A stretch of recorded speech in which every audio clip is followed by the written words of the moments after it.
Buenas noches, este es el diácono Santiago Josado de la Iglesia de San Sebastián en San Agustín, Florida. Vamos entonces a dar comienzo con nuestra clase de San Mateo esta noche. Vamos a continuar, pero como siempre, antes de comenzar la clase, vamos a entonces a hacer nuestra oración para antes de leer la Sagrada Escritura. En nombre del Padre, y del Hijo, y del Espíritu Santo. Señor Jesús, abre mis ojos y mis oídos a tu palabra, que lea y escuche yo tu voz y medite tus enseñanzas. Despierta mi alma y mi inteligencia para que tu palabra penetre en mi corazón y pueda yo saborearla y comprenderla. Dame una gran fe en ti para que tus palabras sean para mí otras tantas luces que me guíen hacia ti por los caminos de la justicia y de la verdad. Habla, Señor, que yo te escucho y deseo poner en práctica tu doctrina, porque tus palabras son para mí vida, gozo, paz y felicidad.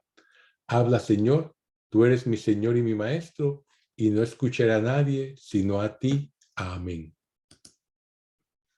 Bueno, entonces vamos a comenzar entonces esta noche.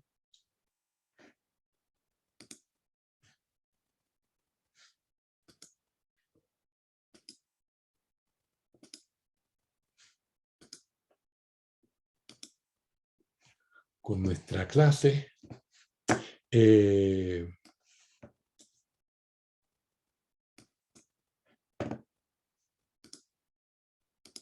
Ok, ahora estamos. Ok, bueno, pues la clase de esta noche va a ser sobre las bienaventuranzas, ¿verdad? Es el título de nuestra clase. Jesús nos da las bienaventuranzas. Vamos entonces a continuar con la séptima bienaventuranza que nos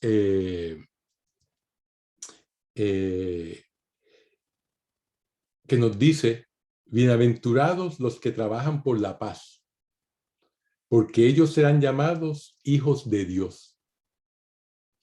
Si nosotros leemos este pasaje con nuestra mentalidad del siglo XXI, lo que interpretaremos por hijos de Dios se refiere a las, creeríamos nosotros que se refiere a las personas que son miembros de la iglesia.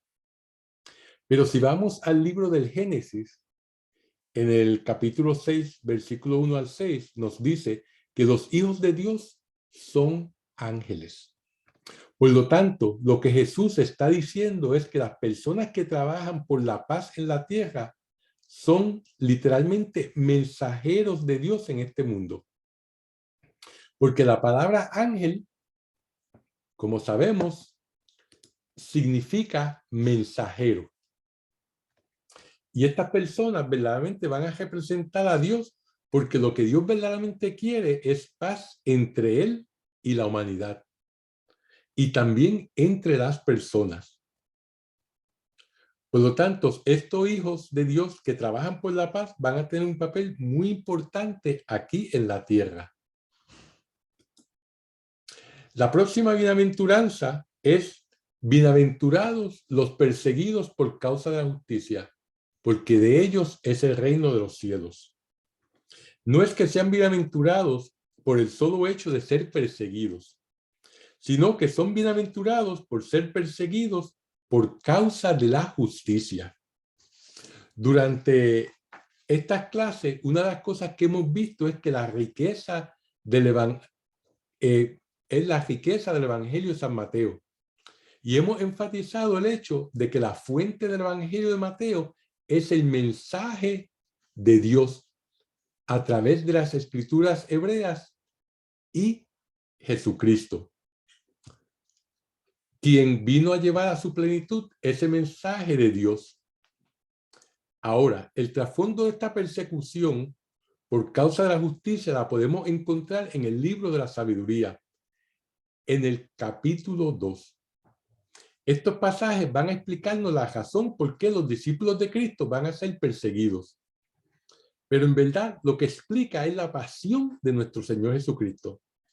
Por lo tanto, tenemos que ver que las personas que verdaderamente viven las bienaventuranzas son los que más se van a parecer a Cristo. Aquellas personas que más se parezcan a Cristo también serán las que experimentarán lo que Él experimentó, ¿verdad? Con esto en mente, vamos entonces a ver lo que nos dice el libro de la sabiduría, en el capítulo 2, los versículos 10 al 24. Este pasaje nos muestra la mentalidad que tienen aquellos que se rebelan contra Dios y que han escogido esta vida, este mundo y este reino terrenal, en vez de escoger a Dios y a su reino, haciendo la voluntad de Dios. Veremos que la lucha entre ambos reinos es bastante fuerte. Fíjense, el versículo 10 empieza diciendo, oprimamos al pobre que es justo. Fíjense, aquí tenemos la primera bienaventuranza de Mateo, ¿verdad? Que son los pobres de espíritu. Dice, no tengamos compasión de la viuda, ni respetemos las canas llenas de años del anciano. Es lo que sigue ese versículo 10. Estas personas que se rebelan en contra de Dios serán muy crueles con aquellos que son más vulnerables y los que escogen a Dios. Como vimos en el capítulo 4 del Evangelio de Mateo, el tentador, o sea, el diablo, que fue enviado para probar a Jesús, para ver si era un verdadero hijo de Dios, fue el primero que se negó a ser un hijo de Dios y a servir a Dios. Por lo tanto, el libro de la sabiduría nos muestra que aquellos que se niegan a ser hijos de Dios y se niegan a hacer la voluntad de Dios son los que van a oprimir a aquellos que deciden ser justos. Ahora, veamos el versículo 12, que lo tenemos aquí. Dice, pongamos trampas al justo, que nos fastidia y se opone a nuestras acciones. Nos echa en cara nuestros delitos y reprende nuestros pecados de juventud. Fíjense, todo esto lo vamos a encontrar también en el Evangelio de San Mateo, en el capítulo 23. En este pasaje veremos que Jesucristo, en el capítulo 23, está haciendo lo que este versículo 12 del libro de la sabiduría nos dice. Cuando Jesús está hablando con los líderes de Israel y él está diciendo a ellos que no están viviendo la vida a la cual se comprometieron a llevar. O sea, si uno dice algo o predica algo y vive de una manera diferente, está siendo un hipócrita, que era lo que Cristo más condenó. Ahora, continuando con el versículo 14 de este libro y el 13 y el 14 dice, presume de conocer a Dios y se presenta como hijo del Señor. Fíjense que verdaderamente el mensaje de Jesús, que se dio a conocer como el Hijo de Dios, ¿verdad? El Hijo del Señor. Continuando el versículo 14 nos dice, es un reproche contra nuestras convicciones y su sola aparición nos resulta insoportable. Como vemos, lo que inicia la persecución del justo es algo muy simple. Es el hecho de que el estilo de vida del justo se opone al estilo de vida de los que se rebelan contra Dios. La manera de pensar del justo se opone a la manera de pensar de los rebeldes. La moralidad es completamente opuesta a la de los rebeldes. Mientras la mera presencia del justo y su manera de vivir los hace sentir culpables a ellos. Y en vez de aceptar y buscar al Señor, lo que hacen entonces es perseguir al justo. Esto lo vemos muy claro a través de todo el Antiguo Testamento. Cuando el pueblo de Israel, en vez de arrepentirse, lo que hacen es que matan a los profetas. La segunda razón por la cual el justo es perseguido es porque su estilo de vida no es familiar, no es como el de los otros hombres. Por lo tanto, aquí viene la prueba, como vemos en los versículos 17 al 19. nos dice, ya veremos si lleva el corazón, si lleva razón, comprobando cuál es su desenlace. Pues si el justo es hijo de Dios, él lo rescatará y lo librará del poder de su adversario. Lo someteremos a humillaciones y tortura para conocer su temple y comprobar su certeza, su entereza. Hay que tener en claro que Mateo y los primeros cristianos necesitaban desesperadamente este texto, porque esto les explicaba y aclaraba el por qué ellos estaban siendo perseguidos por el Sanedrín y por Roma. Esto le ayuda a entender por qué el costo de su certificado de bautismo era la muerte. El entender esto les ayudaba a sobrellevar estas persecuciones y sobre todo el hecho de que esto había sido profetizado con anterioridad le ayudaba grandemente a perseverar. Es por esto que cuando Jesús dice, bienaventurados perseguidos por causa de la justicia, él no tiene que explicar por qué esto era parte, ya que esto era parte de la tradición y la escritura hebrea, que ellos ya habían aprendido y entendían muy bien. Pero entonces Mateo añade una novena bienaventuranza. Usualmente nosotros no la reconocemos como una bienaventuranza de por sí, sino que usualmente se ve como una añadidura a la octava. Y lo que dice es lo siguiente, dice, bienaventurados serán cuando los injurien y los persigan y digan con mentira toda clase de mal contra ustedes por mi causa. Alégrense y regocíjense, porque su recompensa será grande en los cielos. Se acordarán que muchos de los mártires en Irak en estos años pasados han sido crucificados. ¿Y por qué los crucificaron? Porque ellos eran discípulos de Jesús y por lo tanto los mataron de la misma manera que murió Jesús. Como vemos en la bienaventuranza, Jesús dice que si mueren por su causa, entonces básicamente ellos se estarán uniendo al linaje real de todos los profetas que habían sido perseguidos y muchos de ellos asesinados. Fíjense, antes de dar por terminada esta bienaventuranza, quiero leerle una cita del libro segundo de las Crónicas, en el capítulo 36, versículo 16. En este pasaje, el cronista nos describe la persecución de la cual él ha sido testigo. La persecución contra los profetas y los santos de Israel durante el periodo de la ley mosaica. Y nos dice, pero ellos se burlaron de los mensajeros de Dios, despreciaron sus palabras y se mofaron de sus profetas, hasta que subió la ira de Yahvé contra su pueblo, a tal punto que ya no hubo remedio. Mateo y su comunidad, después del año 70 después de Cristo, entenderán este mensaje perfectamente, ya que no había la posibilidad de ningún otro desenlace histórico del pueblo de Israel. ¿Por qué digo esto? Porque debido a su comportamiento pecaminoso, el único desenlace para el pueblo de Israel era el juicio.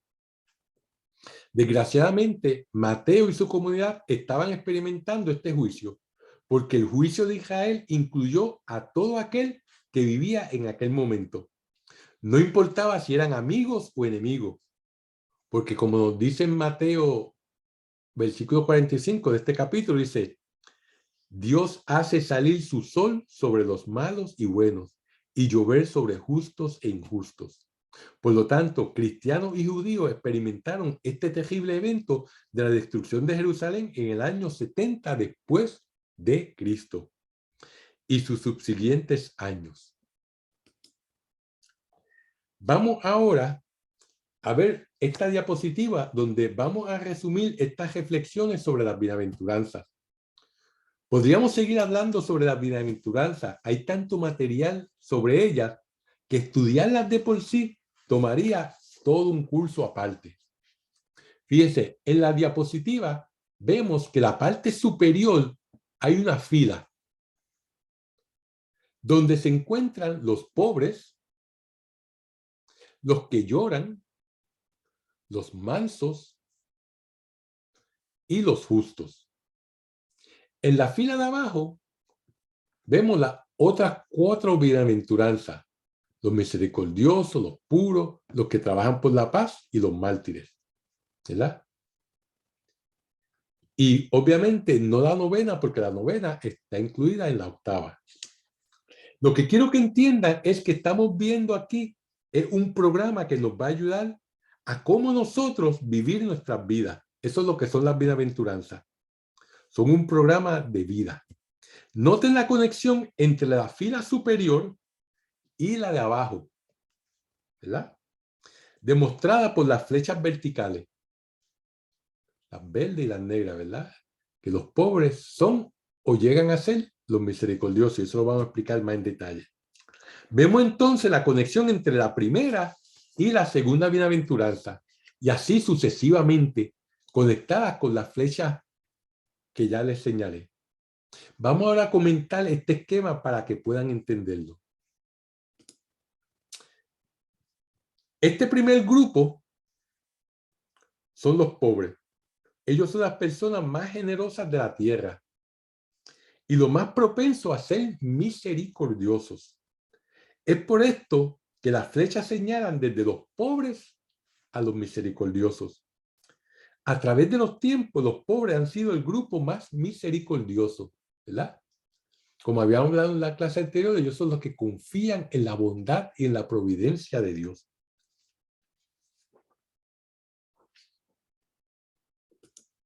Ahora, en la segunda columna, que vemos en azul, encontramos a los que lloran. Y estos son los que hacen enmienda por sus propias vidas, por los pecados de la iglesia y del mundo entero. Por lo tanto, ellos son los que van a llegar a ser los más puros y los más aceptables a los ojos de Dios. Que ellos totalmente viven para Dios, ¿verdad? Ahora, en la tercera bienaventuranza es donde los humildes de corazón, o mansos, o pobres de corazón, son aquellos a los que Dios escoge para ser sus representantes aquí en la tierra. Y por lo tanto, ellos llegan a ser los que trabajan por la paz. Los orgullosos nunca trabajarán por la paz, porque nunca están dispuestos a dar. En contraste, los humildes son muy dadivosos. En la cuarta beatitud encontramos las personas que son verdaderamente justos y santos. Ellos serán los que se conviertan en mártires, ¿verdad? Porque son los que ellos aprenden a dar sus vidas por la salvación de las almas de las otras personas. Con esta explicación terminamos la relación de la línea superior con la inferior. Ahora vamos otra vez a la primera bienaventuranza. Vemos que son los pobres los que verdaderamente aprenden a hacer enmienda por ellos mismos y también por todo el mundo. Aquellos que aprenden a hacer esta lamentación espiritual correctamente, que no es otra cosa que, como habíamos dicho, hacer enmienda. Ellos son los que llegan a ser los pobres y humildes de la tierra, a quien Dios escogerá. Quiero que vean claramente el desarrollo de una vocación aquí. No solamente estamos hablando de una vocación al sacerdocio o la vida religiosa. Estamos hablando a la vocación de ser hijos de Dios. Vemos también que los pobres y humildes de la tierra son los que verdaderamente van a llegar a ser santos, ¿verdad? Porque son los verdaderamente justos.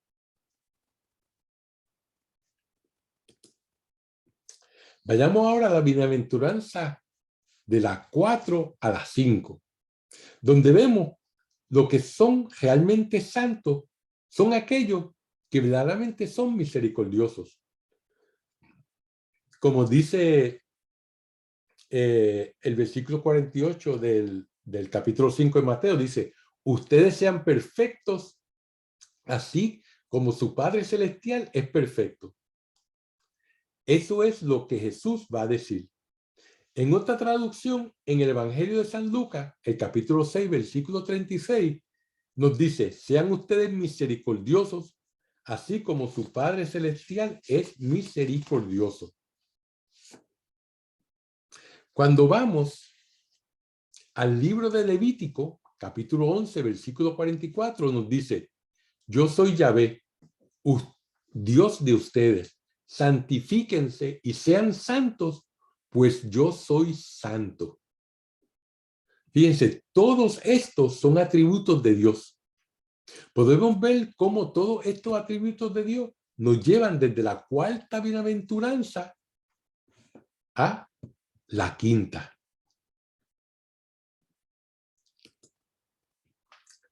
Como vemos, si vivimos la bienaventuranza, cuando llegamos a la cuarta, ya nos estamos pareciendo más a Dios. Ahora les pregunto, ¿cuál es el atributo más increíble de Dios? Pues el atributo más, más increíble de Dios es la misericordia, ¿verdad? La misericordia, por lo tanto, mientras más misericordiosos seamos, Dios nos hace luz para el mundo. No tenemos mucho tiempo para discutir esto, pero la pureza es luz, porque es la luz de Dios. Nosotros somos transfigurados en luz, somos transformados completamente en gracia y luz. Los misericordiosos son elevados a un nivel más alto de entrega total y absoluta a Dios en absoluta pureza. ¿Ya? Por eso es que los misericordiosos se transforman en luz. Este compromiso y entrega total a Dios lleva a los misericordiosos a ser portadores de la luz de Dios a los conflictos de este mundo. Y esta luz de Dios es la que se necesita para que la voluntad de Dios sea hecha en la tierra, así como en el cielo. Y son estas personas que han tomado este viaje extraordinario a través de la bienaventuranza, que trabajan por la paz, ¿verdad? Que como Jesucristo están dispuestos a dar sus vidas por el bienestar de otros, por la salvación de las almas. Esta ha sido una visión panorámica de la bienaventuranza. Espero que esto los motive a ahondar mucho más en lo que es el pináculo de la moral cristiana, las bienaventuranzas. Pero esto nos ayuda a entenderlas mucho mejor. El versículo que sigue inmediatamente a la bienaventuranza es: ustedes son la sal de la tierra. Es bastante obvio que las personas que están viviendo sus vidas de una manera extraordinaria basada en las bienaventuranzas son la sal de la tierra. Y ahora nos preguntamos, ¿qué significa ser sal? ¿Verdad? En el mundo antiguo, la sal era una mercancía muy valiosa. No estaba disponible en muchas partes del mundo. Valía tanto que se utilizaba para hacer alianzas. Y estas alianzas se llamaban alianzas de sal, porque se utilizaba la sal como pago o como darla con el cual uno estaba haciendo la alianza. Como sabemos, la sal se utiliza también para preservar la comida. Y también se utilizaba para cuando una persona recibía una herida en la piel, se le ponía sal. Claro está, esto aumentaba el dolor, pero prevenía que la herida se infectara. Por lo tanto, lo que Jesús nos está diciendo es que las personas que vivan las bienaventuranzas serán las que preservarán el planeta Tierra. evitando que se corrompa completamente.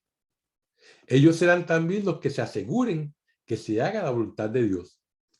Ellos van a prevenir que la infección del pecado se extienda a tal punto que arrope a la tierra.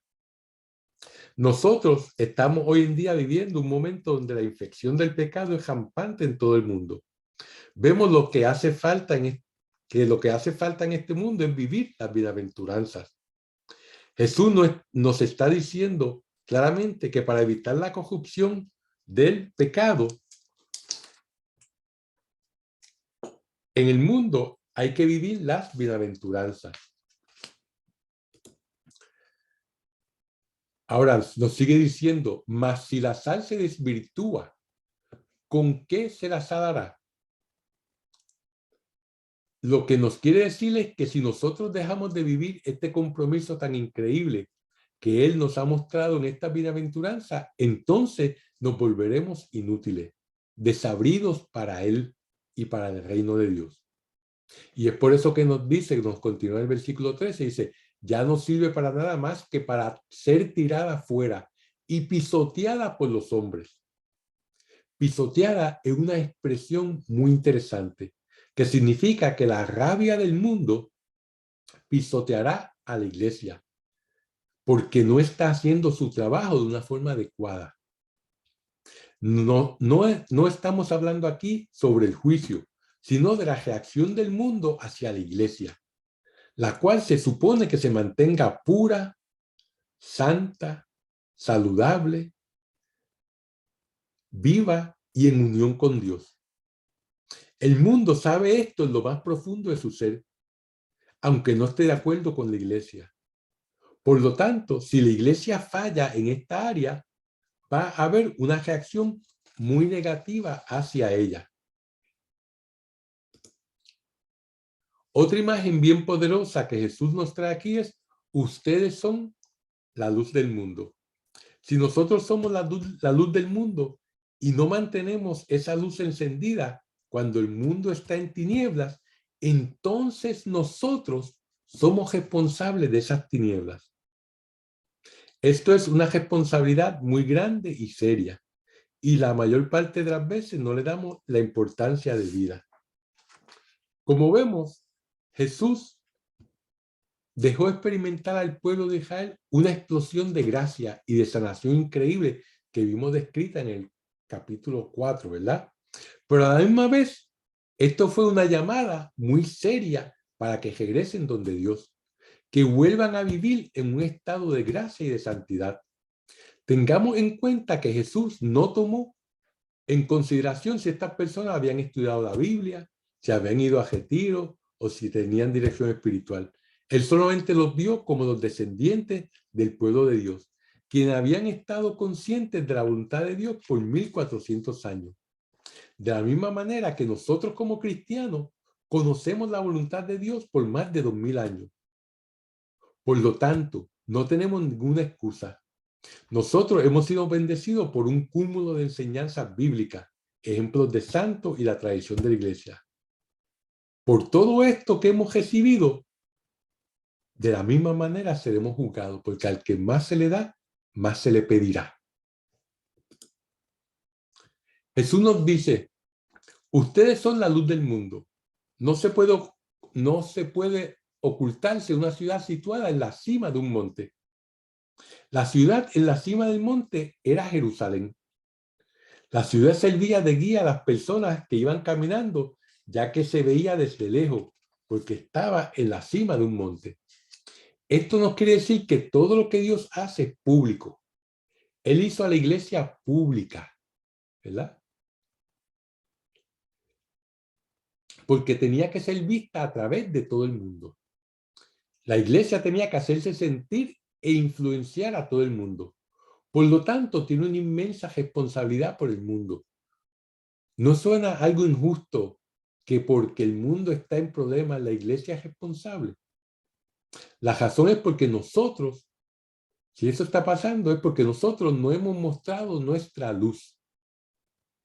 No hemos vivido la bienaventuranza, ni hemos sido sal de la tierra. Esto debe asustarnos. Es por eso que Jesús dice, ni tampoco se enciende una lámpara y la ponen debajo del celemín, sino sobre el candelero, para que alumbre a todos los que están en la casa. Y continúa diciéndonos que brille su luz ante los hombres. Esto quiere decir que nuestra luz debe brillar en público. Jesús está en contra de los cristianos que se esconden o que solamente practican su religión en sus casas y en el templo, ya que tienen miedo a ser cristianos en público.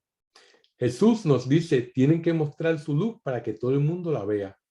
A consecuencia de esto, también tenemos que estar preparados para lo que acarrea ser un cristiano en público, que es ser perseguido, porque el testimonio está en su persona. El testimonio se da de la manera en que uno vive, no solamente en la manera en que uno habla. Que vean estas buenas obras, nos dice el versículo 16, y por eso den gloria al Padre de ustedes que está en los cielos. Llegamos aquí a un punto muy importante en el Evangelio de Mateo. Esta es la primera vez que la expresión Padre de ustedes es usada. Podemos ver que este texto fue escrito después del año 70 después de Cristo, cuando todos los miembros de la iglesia habían sido bautizados en Cristo Jesús. Ya todos son parte de la familia de Dios y por lo tanto todos rezan, Padre nuestro que está en los cielos, santificado sea tu nombre. La manera en que Jesús piensa es que un niño debe ser como su padre. Por lo tanto, si tu Padre que está en los cielos está a cargo de este reino y tú eres su hijo, por lo tanto, tú tienes que ser un reflejo de su voluntad, su gracia y sus planes para el planeta Tierra. Es por eso que nosotros, como la iglesia, debemos ser la causa de que el mundo alabe a Dios. Algo que encontramos en los Hechos de los Apóstoles es como la primera comunidad cristiana tenía un solo corazón y una sola alma, y nadie consideraba sus bienes como propios, sino que todo lo tenían en común, ¿verdad? Eso lo vemos en los Hechos de los Apóstoles, capítulo 4, versículo 32. Más tarde, en el segundo siglo, el padre de la iglesia Tertuliano nos dice que los paganos, refiriéndose a los cristianos, decían, mira cuánto se aman. Con esto damos por terminada esta clase. En la próxima discutiremos cómo Jesús compara lo antiguo con lo nuevo. Así que vamos entonces a terminar nuestra clase con una oración a nuestra Madre Celestial. En nombre del Padre, del Hijo, del Espíritu Santo. Dios te salve María, llena eres de gracia, el Señor es contigo, bendita tú eres entre todas las mujeres y bendito es el fruto de tu vientre Jesús. Santa María, Madre de Dios, ruega Señora por nosotros pecadores, ahora y en la hora de nuestra muerte. Amén. Gloria al Padre, al Hijo y al Espíritu Santo, como era en el principio, ahora y siempre, por los siglos de los siglos. Amén. Que Dios los bendiga y nos vemos la próxima vez. Amén.